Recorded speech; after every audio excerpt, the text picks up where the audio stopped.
What is happening, everybody? It is time for MLB Live Before Lock. Hope you all had a great weekend. And now, time for Eric and I to be breaking down a 10-game slate for today. No real massive piece of chalk tonight, Eric. That's something that's kind of interesting. We do have a couple of pitchers who are over 30% owned. Last I checked, which I'll refresh our ownership, see if that is still the case. Yeah, no stacks. Even really all that close to 10% owned. Well, actually, no, we got the raise at 9%, but no teams over 10% owned. So ownership, relatively flat at pitcher. Ownership, relatively flat at offense, which means this is a slate where we can kind of just talk about the things I like to play, Eric. I like to play, but I like games, so this should be fun. I also think that there's a lot of low-owned stacks that are taking on gas cans. I don't know if you feel the same way too, where it's just like, I have 2 or 3 really disgusting teams. I ended up putting one together over on Prize Picks today and firing that off to the Lindy and Friends Discord. But I think that there's some very intriguing spots where if you're able to, find your way onto a really low-owned stack, I feel like they're in just as good a spots as some of these amazing game environments that we always see in these AAA type ballparks. And wouldn't you know it, we have both AAA ballpark teams facing off together in a phenomenal spot. So, yeah, it's going to be a fun slate, but I'm really going to be cheering for some dunce cap teams. That's for sure. All right. So, there's some stuff we could talk about in a second here as we go. You got Miles Michaelis going up against the Rockies. That is shit. Number one shit.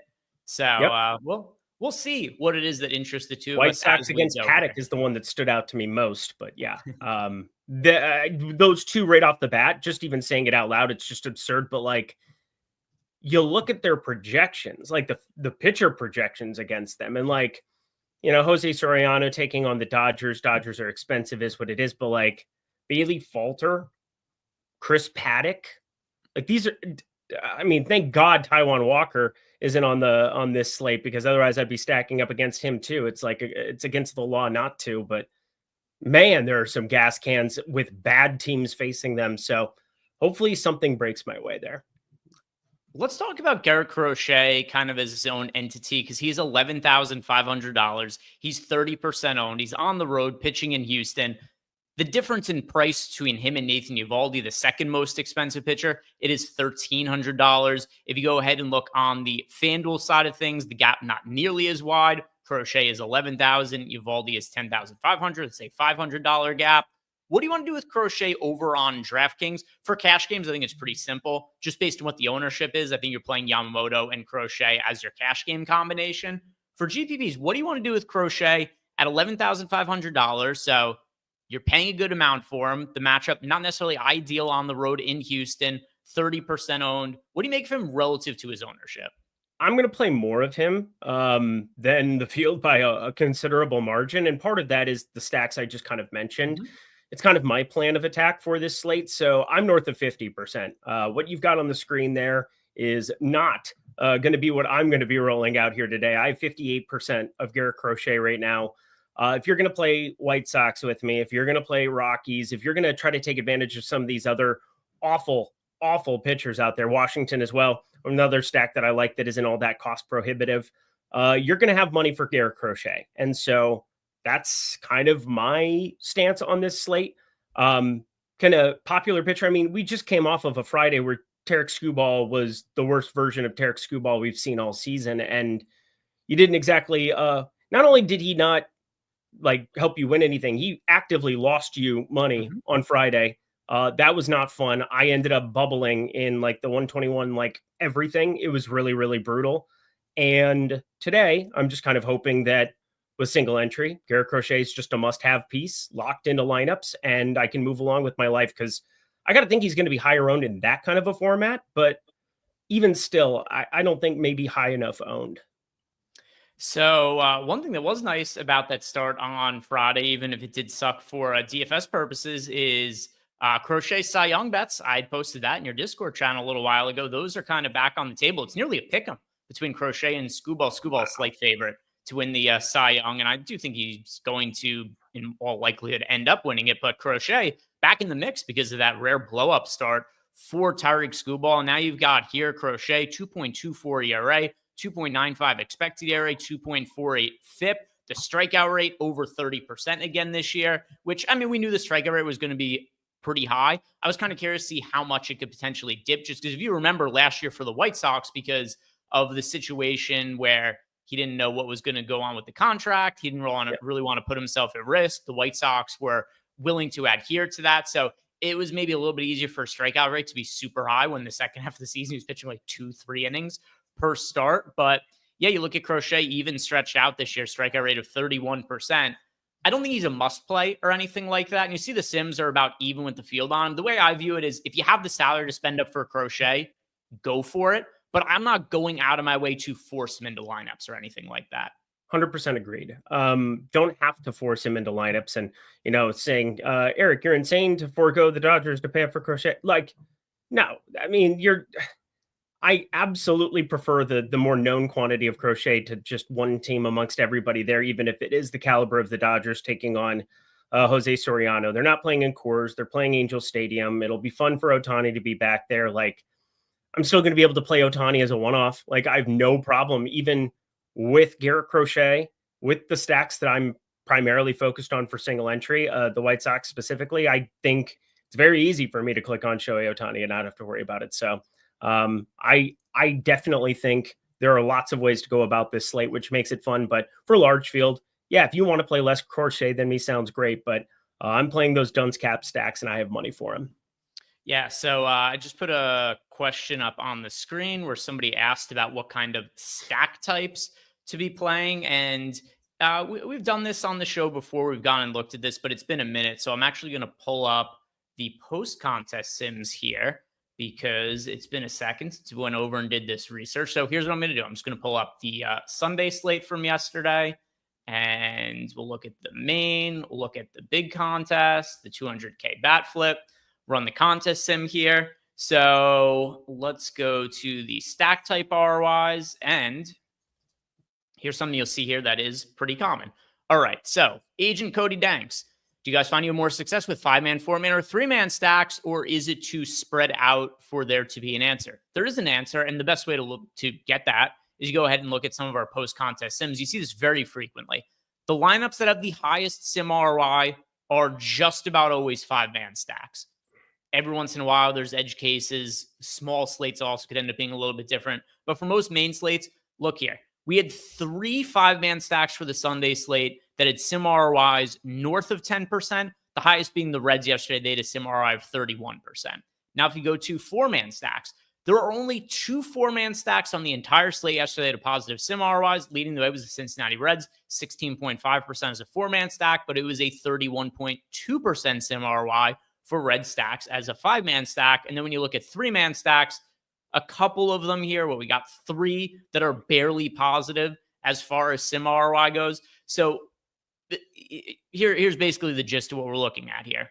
5-man stacks are almost always going to be the answer in terms of how you want to go ahead and build your lineups.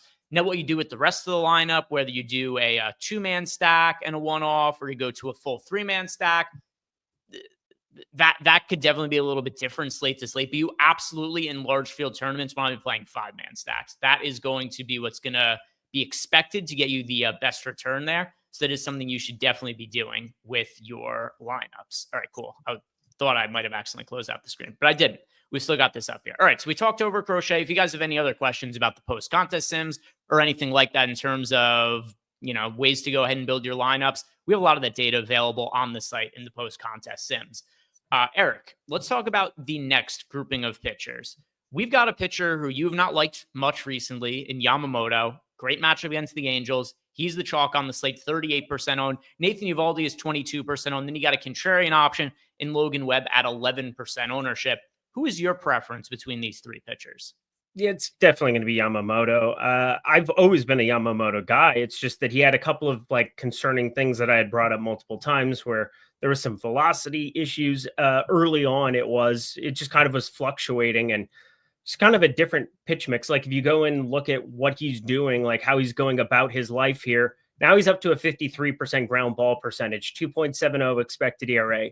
Feel a lot better. And the main thing is the splitter is back to its old tricks. 148 batting average, 160 expected batting average. That was sitting around the 200s a month ago, which again, Doesn't sound great, but a 40 point percentage difference there between, what we're looking at with Yamamoto's split finger, his primary like go-to out pitch, and the one that induces all the ground balls. Every other pitch he has in his mix, Greg, four-seamer, curveball, cutter, everything else has north of a 10-degree launch angle. So like it was getting in the air. It wasn't a pitch that was as effective there early on. And the split finger is now doing ridiculous things. So like we're seeing Yamamoto go into places like Tampa Bay and having no problems whatsoever.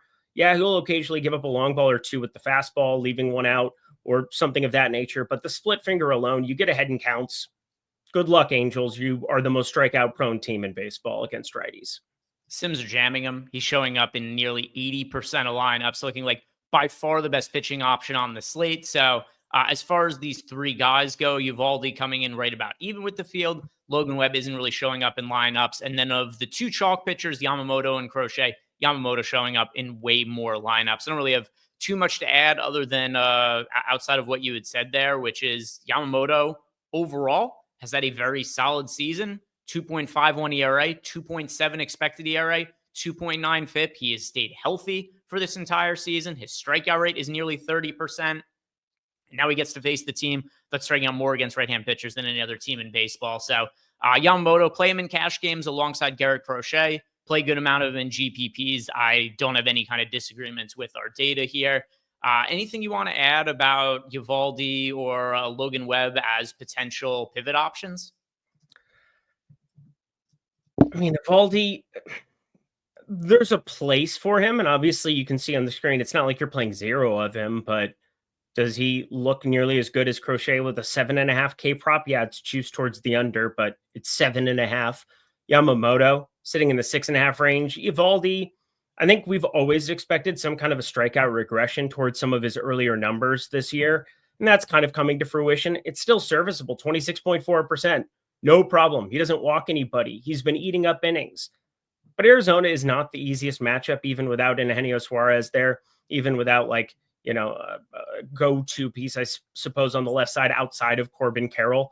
We'll see if Adrian Del Castillo ends up being the guy here going forward. Some of his numbers, if you've been watching like the home run markets, I would have thought this guy had like 12 home runs at this point in time. He had his first one the other day, and I was just like, shit, this guy is constantly like plus 400 or something like that, where you'd expect a longer number. I guess you could say the same thing about Tyler Locklear, who I've actually, forced myself to bet a couple of times, but I don't think his spot is remotely close to what Yamamoto's or Crochet's are. So yeah, probably just going to be going that direction. The other guys. I've been noticing, says every time I play Yamamoto, he stinks. Don't play him tonight. So I assume that means that you are playing him. I've been noticing. Well, I've been noticing that he's been pitching really well lately, which means that I've been noticing, probably haven't been playing him much as of late because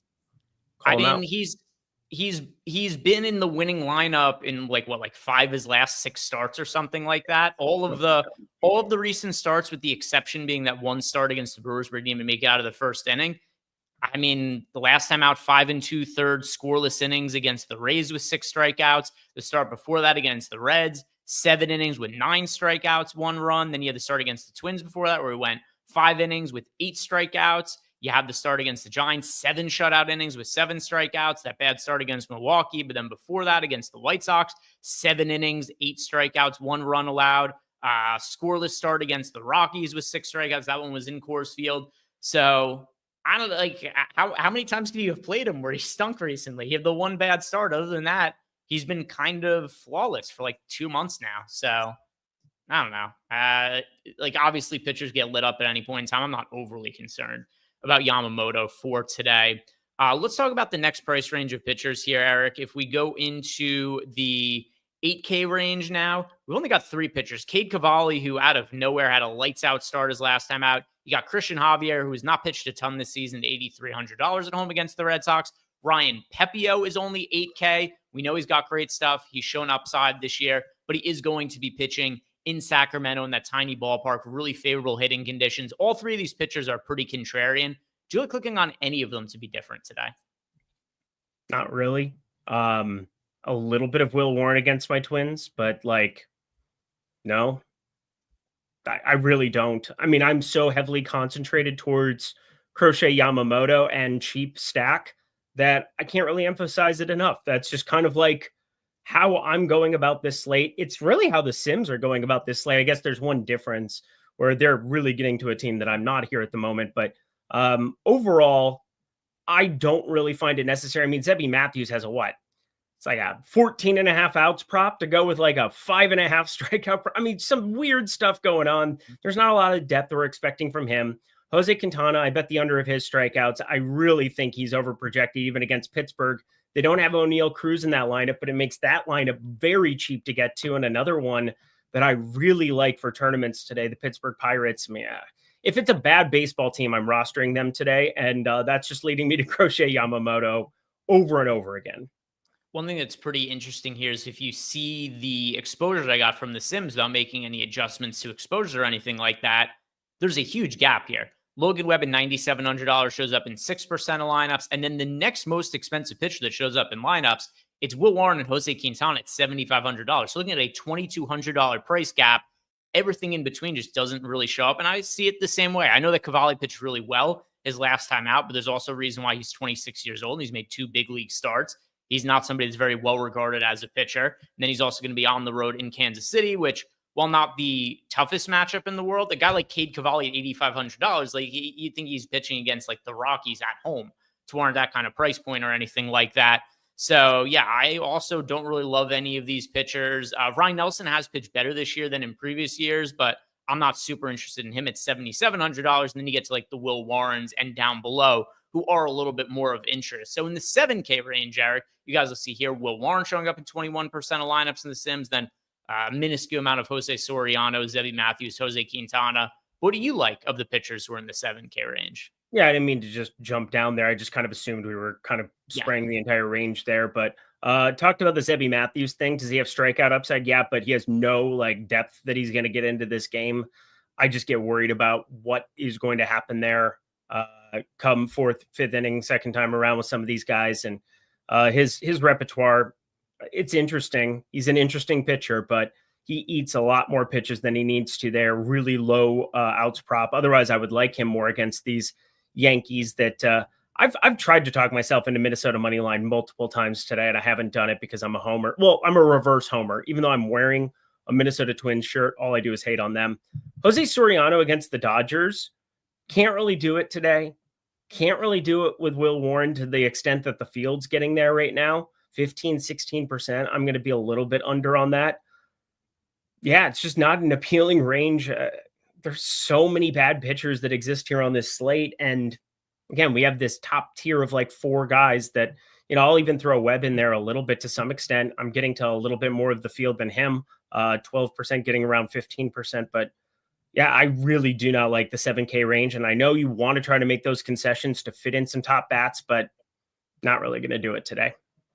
Will Warren is showing up in some lineups at $7,500. I've liked rostering Will Warren at times this year because he is somebody who has pretty decent strikeout upside. Will Warren overall for the year, his numbers aren't terrible. 4.44 ERA, 4.1 expected ERA, 3.61 FIP. Then you got the 26% strikeout rate from him. He's not great. He's not terrible either. He's just kind of a middling starting pitcher, but there are a handful of middling starting pitchers in the league that have really high strikeout rates. Even somebody like Chase Burns. Like, I know that Chase Burns has a lot of upside just because of him being, a top pitching prospect and being young, but Chase Burns' actual numbers for the year are not very good. It's just when he pitches okay, he ends up with massive fantasy scores because of the fact that he gets so many swing and misses. Now, Will Warren doesn't have quite the same swing and miss stuff, but still, you're getting a 26% strikeout rate for a guy who is $7,500. I think he warrants some consideration. Zebby Matthews, kind of the same. He's somebody who I'm okay taking some shots on. Hate the matchup against the Yankees, to be sure. But once again, you look at his actual ERA is no good at 5.17, but 3.85 expected ERA, Eric, 2.74 FIP, and then a 29% strikeout rate. So Zebby Matthews at 6% ownership and $7,300. Will Warren's a little bit more popular at 15% owned at $7,500. But when I can get guys in the 7K range with as much strikeout upside as they have, I think it's warranted. It's kind of like the slate we did on Friday. Edward Cabrera was pitching. And he's been better than these pitchers overall for the year. But the same case for him when he was priced around this range is you've got a guy who's got a strikeout rate in the mid to high 20% range, isn't pulling ownership. I kind of feel the same about Zebby Matthews for today. Is it likely to be successful? No, but if he just pitches okay with a strikeout rate, it's probably going to be a pretty good fantasy outcome. So I think that these are a couple of guys who are worth considering in the 7K range. Yeah, I guess for me, I just see 14.5 for the outs prop. And I hate to just kind of keep harping on it, but like, it's what I look at all day long. It's like, he is very confidently like juiced towards that over of that. So 15 outs, he's in line for a win. Things are probably going to be, 30%, 35% strikeout rate would be what, 6 strikeouts at least that you're looking at there in that kind of an outcome. So I don't know what to say other than like Zebby Matthews just freaks me out a little bit still. Obviously a much worse ballpark than pitching in Target Field, but definitely makes some sense. He has the strikeout stuff. There's no doubt about that. And that's kind of what you're looking at. 7,300. If something happens to Yamamoto, Crochet, one of the two there, you're probably in a really good spot.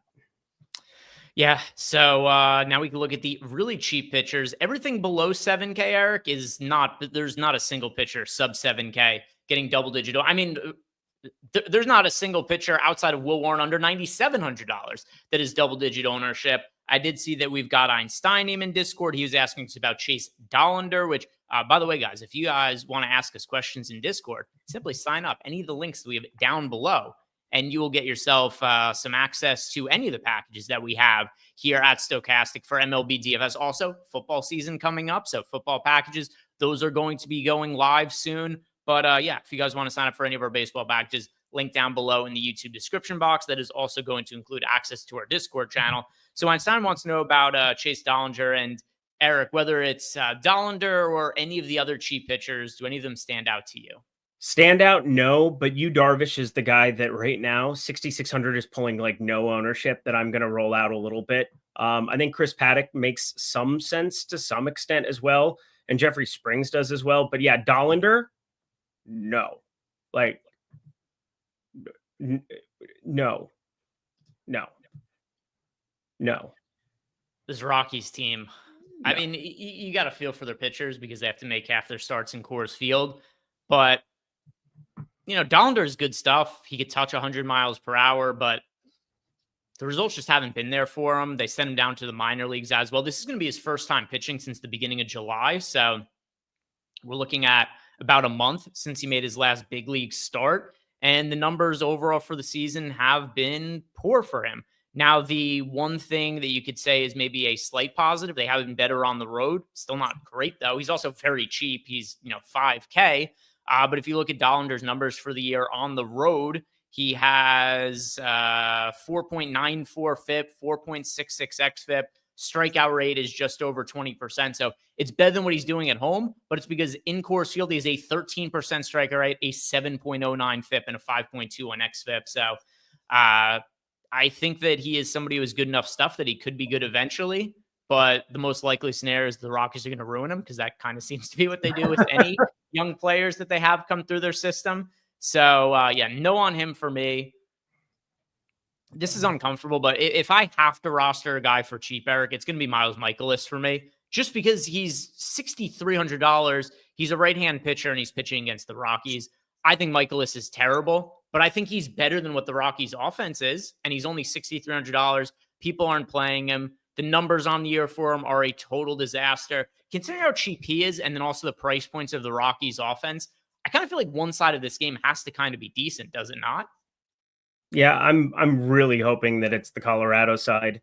Again, I'm also staring at a PrizePicks card you can put together and kind of stack it up, get better than 15-1, going that direction where you just attack Mikolas and feel pretty good about that one as well. I look at my lineups. I am very heavily in the Colorado camp on this one. Don't forget too, Michael Toglia got sent out. So like this is another just replacement bat.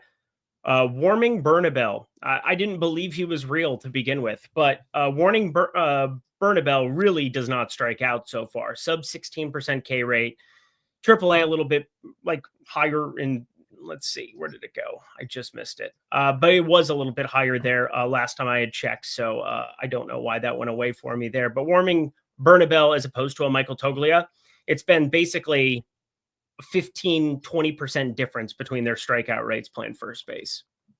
Yeah, and I mean, I think you can make a case for playing both sides of it. I just lean a little bit more towards Michaelis, which doesn't feel comfortable. But this Rockies team has just been Michaelis is really bad. The Rockies are historically bad, so that's kind of the differentiation between the two for me. And then obviously this game not being a Coors Field, so yeah, I think the Michaelis single digit ownership warrants a little bit of attention. If you had to punt, you had to find somebody to play who's sub 7K. Michaelis, considering the matchup, is the one that I feel the best about rostering, but it's not like a strong vote of confidence or anything. I feel more confident just the ballpark with Darvish getting an opportunity to go into San Francisco. We've seen some strikeout upside from him. Again, I think it's a very low chance here for him to find massive success, but like, I'm just so unbelievably against not Miles Michaelis today, but him as a person and him as like the salary that he has paid relative to what he does. Like, there is not a more overcompensated person since Eric Lindquist at Stokastic. Like, it is absurd how overcompensated Miles Michaelis is for his performance. I wonder who are the worst performing players relative to their salary this year. If you could break it down, you could go to Fangraphs and you could see everybody's salary, and then also figure out based on wins above replacement what everybody's wins per dollar is overall for the season. I'll pull that up. Pull it up, because I'm curious. Chris Bryant, like, does it penalize him if you just haven't played? Because like Chris Bryant hasn't played, and he's basically getting paid to sit on the sidelines. Yeah, that's going to be because I think the way they do it is cost per dollar, and like he's just zero, so it's just going to show up as him as a zero. Like it just how many wins is he per dollar? It's zero because he hasn't played. Rendon in there too, Anthony Rendon. All right, let's see. Gotta be him and Bryant 1-2 in the back of my head. I'm trying to figure out how I look it up for all of the players and not just. All right, so here we go. Any guesses from people in chat who have been, and it has to be somebody who's played. We won't do injured guys. There we go. That's different. Guys who have played, who are the worst relative to their salaries. Number one in my mind has to be Miles Michaelis. I can't even think of somebody that's close to being second. I don't have. All right, so I can't go to the leaderboard here. I'll just go to. All right, I'll pull up Miles Michaelis. We'll go down to his value. He's not paid like an outrageous amount, though, I don't think. Okay. I would say amongst stars, I mean, there's got to be. He's not even the worst pitcher. Somebody in chat has brought up like Senzatella. Senzatella is the worst by far. Correct. That's well done by chat. And he's paid, and he's actually paid less than Michaelis, but okay, still paid a Juan Soto. Okay, this is where you can't like Juan Soto. No. Yeah, it's not Soto. That's absurd. Fernando Tatis is absurd. Like probably the next guy in my line of people that I think are playing awful relative to their salaries. Jock Peterson's probably up there, but he's on a 1-year deal everywhere he goes. So that's not catastrophic as opposed to having like 5 years remaining or 2 years remaining of Senzatella, where they still aren't going to get rid of him because he'll just eat innings as opposed to some other random goober. I'll find a better way to do this later and download all the data. Obviously, I wasn't thinking about doing this before the show started, but Stephen Leibowitz saying Mike Trout. Trout is probably up there at this point because Trout is paid a lot. He can't play in the field anymore, and his bat hasn't been. This is a very painful one, but Trout's probably not a bad call out here, Eric. Yeah, amongst stars, I would think he's up there. No, it has to easily be him amongst like the actual players that we consider stars. Mike Trout this year, 1.5 wins above replacement, and he's getting paid to DA. What, $35.5 million? Well, yeah. And I mean, he does like Stanton's been getting on base. Like Stanton has a 327 xWOBA. So like It can't be Stanton there, even though you have 10 home runs from a guy that you're expecting to get 40 from every year, or getting paid like he's going to get 40 a little bit because he's been hurt as well. Exactly. So like his value is going to be less than Trout's, but it's also because he has played in only 40 games this year. Although with that said, he's paid 25 million as opposed to the 35 million from Trout. Right. I'm just kind of flabbergasted that it's probably Mike Trout. It kind of hurts my feelings just because I want to cheer for him. Where's Jose Barrios on this list? Because I must know. All right. What is Barrios getting paid this year? Also, Jose I love that we're diving in and like doing like a full segment on this, because this is fantastic stuff. And we still have like over half an hour of this show. So like we'll get to the stacks, I promise. Yeah, it's not going to be Barrios, because Barrios is 1.4 wins above replacement. So the same as Trout, but he's getting paid half as much. There you go. Makes sense. But can I also say that that's shit? So, well, Trout at this point in his career is a DH only, who's like a slightly above average bat. Yep. It's not great. So painful. So painful. Yeah, somebody in chat said Ozzy Albies plays for like free. He got conned into that. Yeah, he got conned into the Braves somehow, getting everybody in their farm system to sign for a fraction of their total value. Like Ozzy Albies' contract, I think it was like a 7-year, $35 million, maybe 7-year, $36 million contract. So it won't be him. Ram 33 saying Bobby Bonilla, a massive misnomer. The Bobby Bonilla contract was bad for Bobby Bonilla. If he would have gotten paid the money up front, it would have yielded him way more money in terms of how the money grows over time. $1 million in 19, whatever year was on that contract, like 1995, whatever the year was, is worth so much more than $1 million today. Do you think he spends it all and then you get to like December, or what? It's actually a day in like July, I think it is. It's the Bobby Bonilla day. I can't remember what it is, but do you think he like spends it all and then he's like, ah, shit, I just got to wait for that $1 million check to hit my account next week? Could be. Yeah, I'd be interested to know some of the finances there. But yeah, Bobby Bonilla's contract was good for the Mets. It was bad for Bobby Bonilla, and it is not looked at that way. But just think the interest that the Mets have likely been able to make on that money, they're probably turning that into well more than the $1 million they pay him per year. But anyway, let's go ahead and look at the FanDuel side of things as far as pitching goes, Eric. And I want to start by asking this: who'd you play in a cash game on FanDuel? Because Yamamoto's more expensive on FanDuel than he is on DraftKings. He's $10,300, and then you got Crochet a little bit cheaper. Would you rather play Crochet at $11,000 or Yamamoto at $10,300 in a cash game? Crochet. I'm going to say Yamamoto. Okay, interesting. It's a $700 difference, right? Yamamoto, I think you said that backwards. Yamamoto's the cheaper one of the two, but correct. It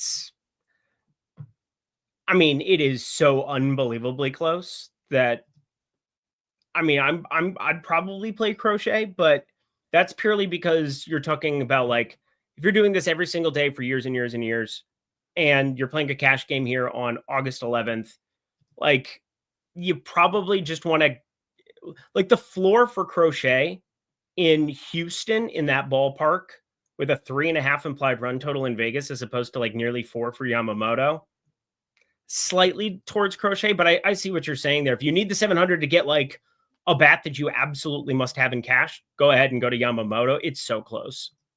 Yeah, just because the matchup is so much easier for Yamamoto, I tend to think he's going to have higher ownership in cash games as well. I'm just going to say Yamamoto for tournaments, Crochet, Yamamoto, and even for cash games. I mean, they are pretty. The only wrong answer is anybody either than Crochet or Yamamoto in cash games. For GPPs, they both look solid. If you're playing somebody who is not Crochet or Yamamoto on FanDuel in a tournament, you're being pretty contrarian. Who do you like, if anybody, outside of those two for a GPP? I don't like anybody else. It would have to be Evaldi or Webb, purely because of like, you know what? Will Warren at 8,700 probably gives you enough of a discount to be different. And there is massive strikeout upside against the Twins. It's probably Will Warren. Yeah, Will Warren for me. It's this happens all the time. It's kind of the same pitchers I like on DraftKings to FanDuel. Will Warren viable at $8,700. Also, shout out Miles Michaelis is the second cheapest pitcher on FanDuel today, and he's 2% owned against the Rockies. If you could Good. just get the win bonus for Miles Michaelis, which pitching at home against the Rockies, that's not all that difficult of an ask. What's the money line for that game? I mean, just oh, this is just disturbing. All right, the Cardinals. The Cardinals are minus 210 favorites. Michaelis is pretty likely to get the win today. It's $7,100 on FanDuel. At 2% ownership, I think he's worth taking shots on for FanDuel GPPs. Same caveat as over on DraftKings. I don't love it, but 2% ownership pitching at home against the Rockies, minus 210 favorites. I think I can make a pretty good case for Michaelis being pretty likely to get the win bonus, potentially get a quality start bonus as well.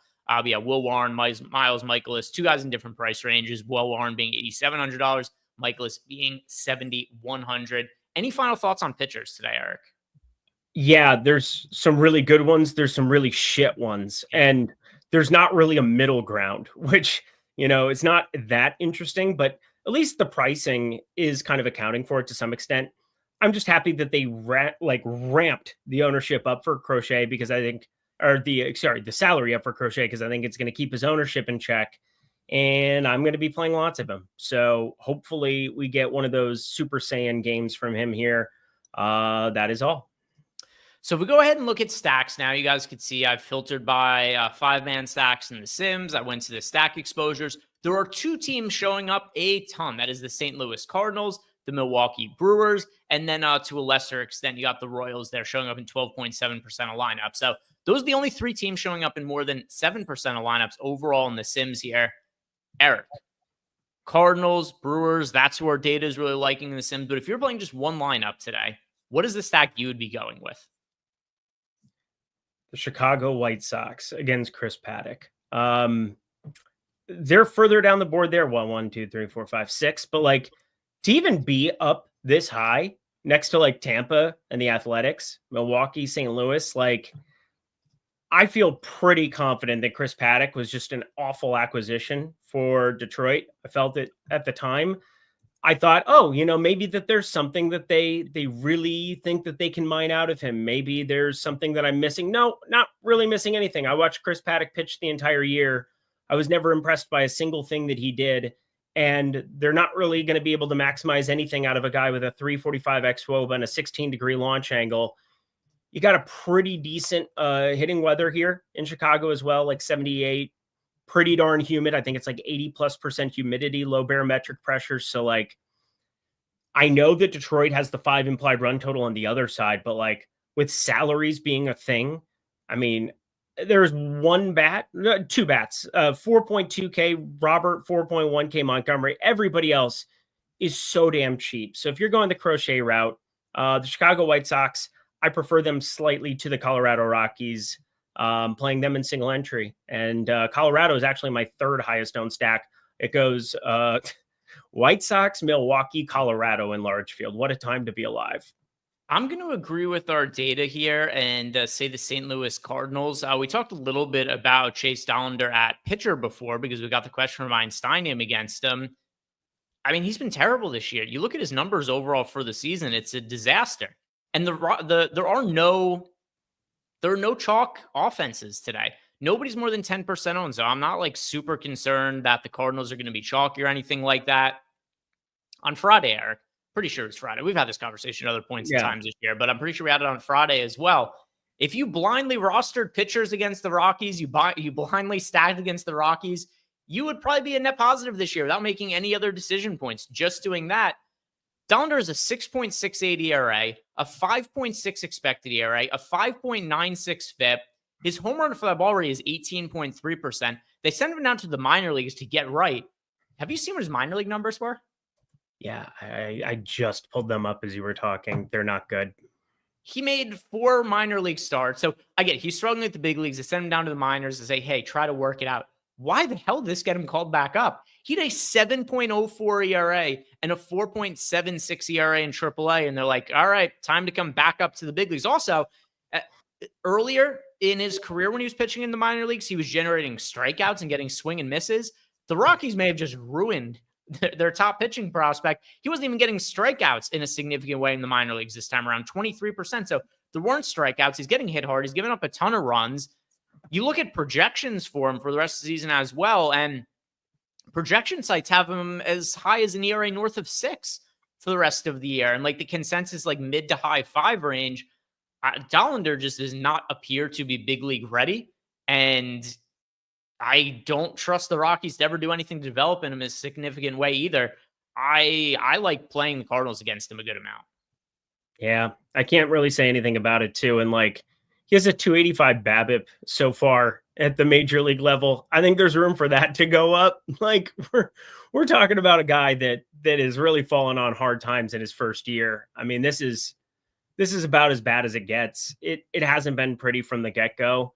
The one nice thing he does at AAA is he doesn't give up home runs. So like, I will say that's a huge disparity. Like, I think a 2 home run per 9 and then like 0.6 in the PCL.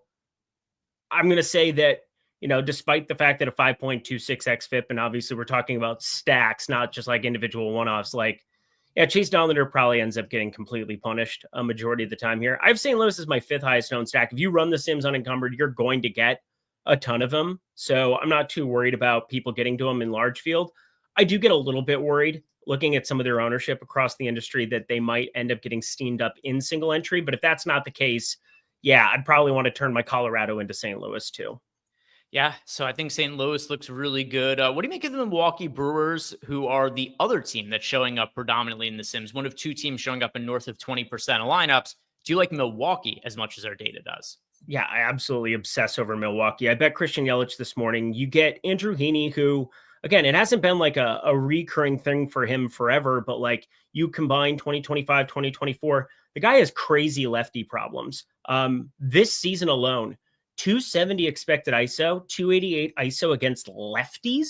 What are we doing here? And then obviously being a lefty, righties don't exactly struggle against him. 191 expected ISO, 16.5 degree launch. He gets no swing and miss at this stage of his career, 16 and change to both sides of the plate. Andrew Heaney must pay for his sins, even though I think he's actually a pretty good dude from my understanding. So. Yeah, Andrew Heaney, back in the day, he was a pitcher I used to like rostering a bunch in DFS because you know what he was like? He was like the Will Warrens a couple years ago. Remember Andrew Heaney? I know he had that Dodgers, 1 year where he pitched limited innings for the Dodgers and he was pretty lights out. But for a while, Andrew Heaney was a guy who was wildly inconsistent, but had really good strikeout rates. So it was you were willing to bite the bullet and take the risk on some of those really shitty starts because you might spike a strikeout upside for him. But he doesn't really generate swing and misses in the same way anymore. How old is Andrew Heaney? He's got to be in his 30s now. Find out in 2 seconds. 34.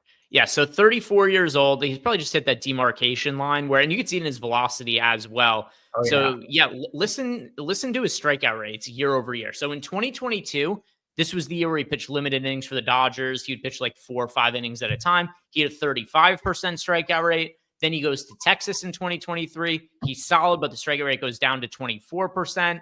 Then you get the subsequent year, his strikeout rate with Texas down to 23%. This year now it's 16.5%. And I think it makes sense when you consider, just brought up the age there. He's now in his mid-30s, 34 years old is Andrew Heaney. But here's the velocity year over year. That year where he had the really high strikeout rate with the Dodgers, 93 miles per hour was his average on his fastball. The next year, 92.5. The year after that, 91.8. And now this year, it's 90.2. He's just rapidly getting old and losing stuff. And that seems to be what the real issue is here. Then you look at the overall numbers for Andrew Heaney, in addition to him not getting swing and misses, 4.77 ERA, 5.42 expected ERA, 5.33 FIP.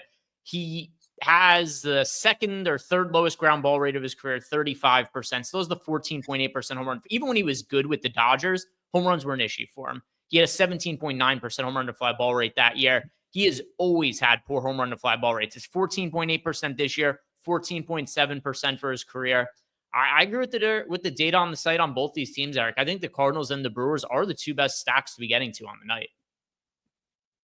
Kind of think so too. I mean, there's a bias that I have towards that kiddie park with Tampa Bay Athletics as well. Like there's definitely a world where I think you could say, if the wind is blowing just a little bit more out there towards center, if we get just a little bit of a off offering from Jeffrey Springs, especially, Mason Miller's not there anymore. Like there were some very difficult ways to like go about the 7th, 8th, 9th inning against the Athletics earlier this season in this spot.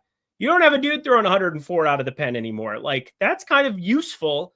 It's the way that I feel about my Minnesota Twins as well. If you're able to get to Zebby Matthews early, if you're the Yankees, it's a field day. It's an absolute field day. No Griffin Jackson there, no Duran, who's one of the best closers, if not the best closer in baseball. Like we're just talking about ridiculous stuff that, these teams are just even worse than what they were earlier. So there's upside at all stages of the game here for Tampa Bay.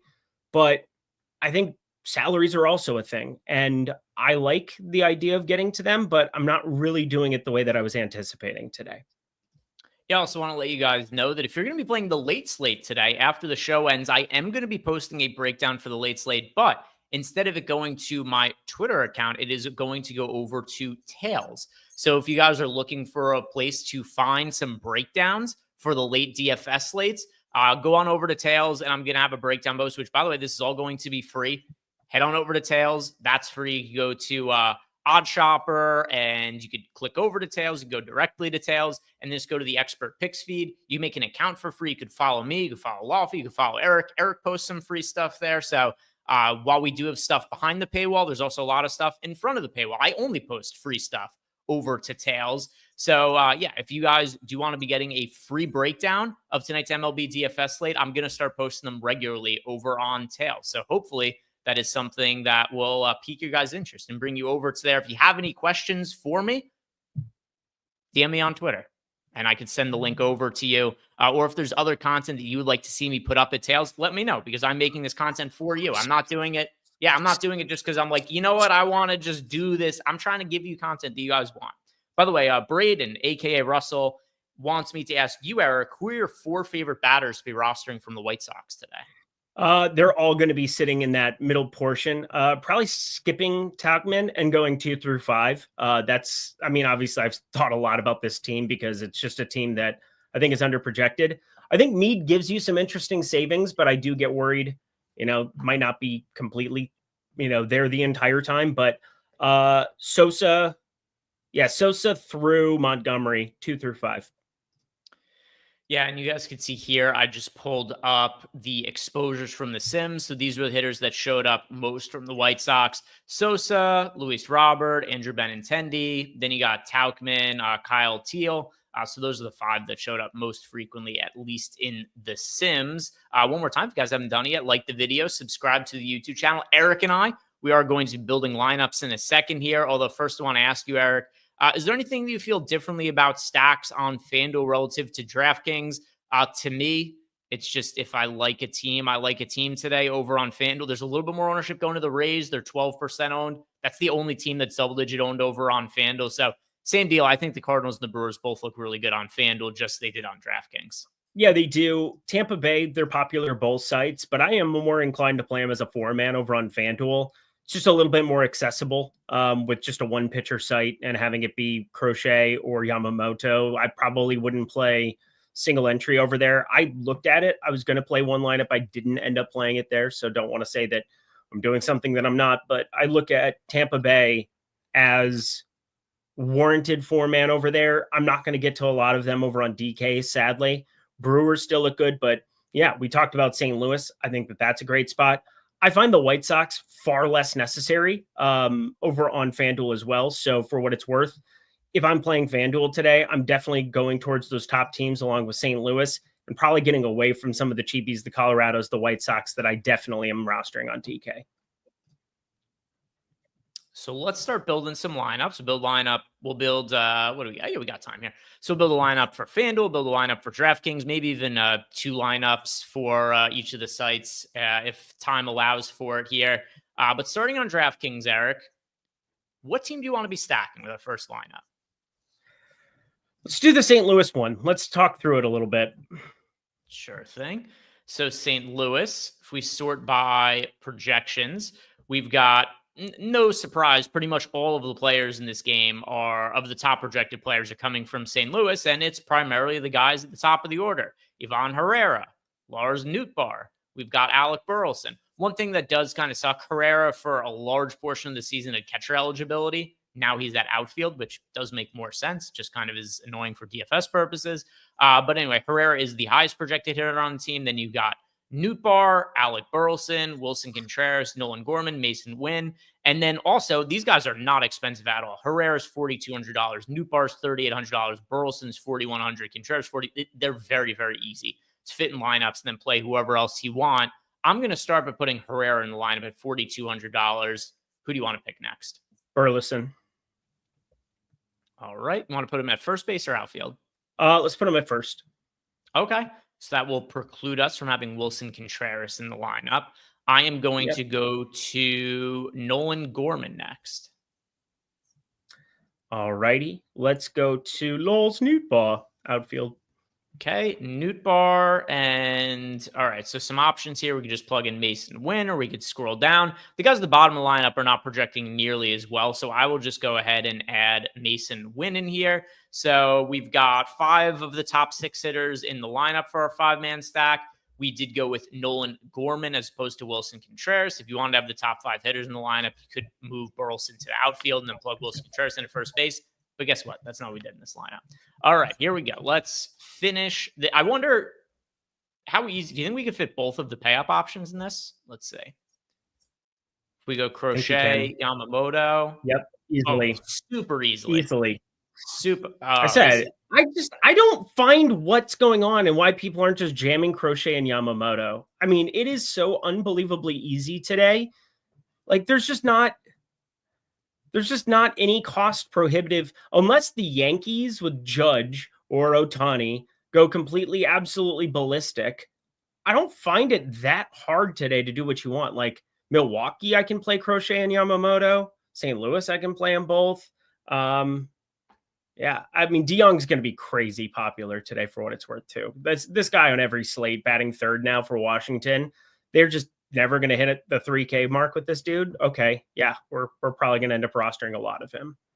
So you see, we got a 2-man national stack in here with Riley Adams and Paul DeYoung, and then we got my guy Isaac Collins. I don't know if you saw Eric, but it was a pick'em for him to win Rookie of the Year now. So one of the bets that I posted into Eric's Discord a little while ago, Isaac Collins 10-1 to win NL Rookie of the Year, and now is a pick'em to go ahead and win that award. So let's go ahead and run the sim here. I know how much our data likes the Cardinals, so I think it's going to come out pretty good. Let's see. Yeah, it's going to look good. It's going to look good. Yeah, 73.6% sim ROI. That's a winner that we have there with the St. Louis Cardinals. So let's build out a FanDuel lineup, and then we'll do our home run picks. And one more time, if you guys haven't done it yet, like the video, subscribe to the YouTube channel. It is the easiest way for you to support our channel. You could also support the channel by signing up to any of the packages that we have here at Stokastic. All right, Eric, what do we want to do for our FanDuel stack? Got to do the Tampa Bay. If I was playing FanDuel today, Tampa Bay would definitely be it. We don't have the official starting lineup there yet. It's always a plus.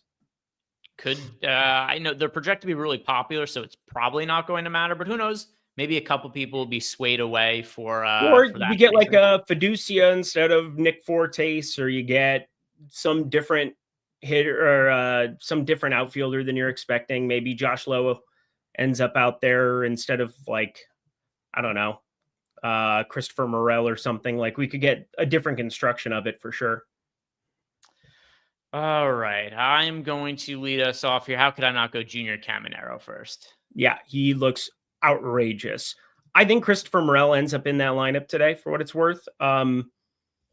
Tampa Bay, always quick to bring somebody else in. You really want to pay attention and see, like, hey, is Josh Lowe in the lineup? Things of that nature, because they like to pinch hit Christopher Morel. I think that's happened going back to his Cubs days forever. I did bet him for over 1.5 hits plus runs plus RBIs today. Now, get what if he isn't in the starting lineup, but something that I did like. He's only $2,500 with second base and third base eligibility over on FanDuel, so pretty good MP over there. Let's see. Who else do I want to go with from Tampa Bay? I'm going to add in Chandler Simpson at $2,800 in the outfield. Chandler Simpson, overall, not the best baseball player, but guess what? He's pretty good for DFS because he's very fast and can steal some bases. So I'm going with Chandler Simpson, Eric. All right, let's get some savings in there. And this is where I think it could get interesting. Let's go Fiducia. Let's play him up there in the catcher first base spot. I think he could end up higher up in the lineup than currently projected everywhere, for what it's worth. I think he could end up being like batting 5th, 6th. There's going to be some variability to it, but do we even have him projected? We do not. So that's going to be, we will not put him in the lineup for that reason. Well, there you go. I think he ends up catching today for what it's worth, but we will find out. All right. So instead, I am going to go with Josh Lowe. So Josh Lowe is 20. By the way, this is another super cheap stack. We got Morel $2,500, Caminero $3,400, Simpson $2,800, and then Lowe at $2,900. So we're going to complete this lineup, and it's probably just going to pull in like the most expensive players everywhere else. Beautiful. Yeah, Yamamoto. We got William Contreras at first base. We got Bobby Witt at shortstop. And then we got a 2-man Cardinal stack in Lars Nootbaar and Ivan Herrera. So let's run this sim. And while this is running, guys, queue up your home run picks, because what's going to happen next after we sim this lineup, which ends up looking not as good as the DraftKings lineup, still solid, 22% sim ROI. But yeah, really good lineup. Nothing wrong with rolling that out at all. Start loading in your home run picks. And Eric and I are going to do our Dong picks for today. So Eric, I hope you're ready to give out a home run pick, because it is our time to tell you guys who's going to go yard, and then you could tell us who you are picking to go yard after this. Eric, I know this is something that means a whole lot to you. Not as much as the nuke of the night, but still something that means a good amount to you. Nuke of the night doesn't have the same ring.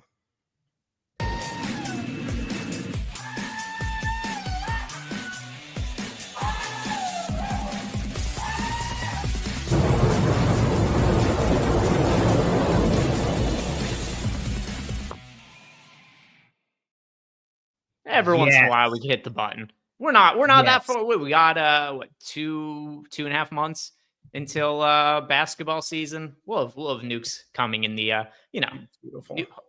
Dongs are nukes in their own right as well. Who are you picking to go yard tonight, Eric? All right. Well, I hope he just whips it out, throws it on the table here. This kid's been ridiculous for me. And I said there was the one team that I had just a disparity on what was going on with the Sims today. The only team that I had any kind of an issue with, it was the White Sox. I love the White Sox today. And Colson Montgomery, 346 expected ISO so far this season against righties. What? This dude is on another planet. 346 expected ISO, 422 xWOBA. Haven't bet him. Probably should at this point in time. 18-degree launch to go with it. Colson Montgomery, your home run of the night. RPJ picked you to homer today. Interesting. All right, let's see. I am going to go with one of my guys from the St. Louis Cardinals. I'm going with Lars Nootbaar to go yard for tonight's slate. And let's see what we have from chat. All right, scroll up a little bit here. What do we got? Here we go. R. Schindler going with Ivan Herrera. We got Ryan Stubbs going with Andrew Vaughn. Jason McKinney is going with James Wood. Steven Leibowitz has Willie Abreu. Our old pal Emac has got Michael Garcia. Greg Collins going with Isaac Collins. This is the new trend now. Everybody just picks whoever it is that has their namesake, and that's who they pick to go yard each night. So, yeah. All right. Greg Collins has got Isaac Collins. Harlock has got Josh Bell. Nicholas Barrett is going with Joey Ortiz. Brand Joy has got Shea Langoliers. Michael Pavlik has got Christian Yelich. Doug Dobbs is going with William Contreras. We've got Jazz. Two people in a row with Jazz Chisholm. Eric UO3TZ is going with Jazz Chisholm. Kadrian 999 has got Jazz Chisholm. Brian Weddle is going with Yandy Diaz. We've got Armani Nelson Town Business has got common. These names have all gotten longer with more letters somehow today. More numbers and letters. Junior Caminero from Armani Nelson Town Business. A. Casper has got Lawrence Butler. Lars Nootbaar. All right, somebody going with the same pick as me. Sotex. We've got Jake Low Mazzo 8867 has got Paul DeYoung for 2 homers. Mr. Ace Razor's got Yandy Diaz. DFS for life, also going with Lars Nootbaar. Janelle is going with Ezekiel Tovar. We've got Freddie Freeman from Aaron Hines. We've got Karos from Obi-Wan. We've got Paul DeYoung from NY Stiegel. Tizzle Main is going with Joey Ortiz and Bregman. We've got all right, Lars. We got Lars as well from Z-Man 247. We've got Andrew Vaughn from Pierre. Ben Rice for 2 homers from Duckman. We've got Cody Bellinger from Donnie Boone 3426. Michael A. Taylor's pick from Old Jeff. We've got Nolan Shanuel from Dave Oliver. Brandon Henson has got Pagero. We've got Contreras from Earth Green. Reg Kell is going with Will Smith. Lots of home run picks today. Jeff Williams going with Wynn. Aiden Eyes has got Altuve. Ghostface Kicker has got Kerry Carpenter. Brenton Doyle from Just Chill. Jaron Duran from Ken Ratty. Tom Krieger is boycotting home run picks today. JT Mack has got Hunter Goodman. We've got Brent Rooker from Lou Vibin. We've got Derek Burbage 3461. Why did everybody's name got a bunch of numbers added to it? This is a new thing here. Dylan Dingler, Aaron Judge from Amy S 3297, Michael Todd 9710. What, there was 9,709 Michael Todds before that. He's got Paul DeYoung for 2 homers. We've got Langoliers from Michael Todd. We've got Max Video going with D. I feel like I've read this one off multiple times. Yeah, Chris Williams says YouTube changed something. Yeah, apparently everybody's name just has a ton of numbers next to it. Which is why it's taking you 24 years to say their fucking names. Yeah, because some of these people, it's 18 digits. Today, Junior. It's 18 digits for some of these. Oh, it is what it is. Daryl Smith 398. I could understand why there's 3,980 Daryl Smiths, but some of these people, it's like, I'm Tizzleman, your boy, Townhouse 4,718, and I'm like, why are there so many of them?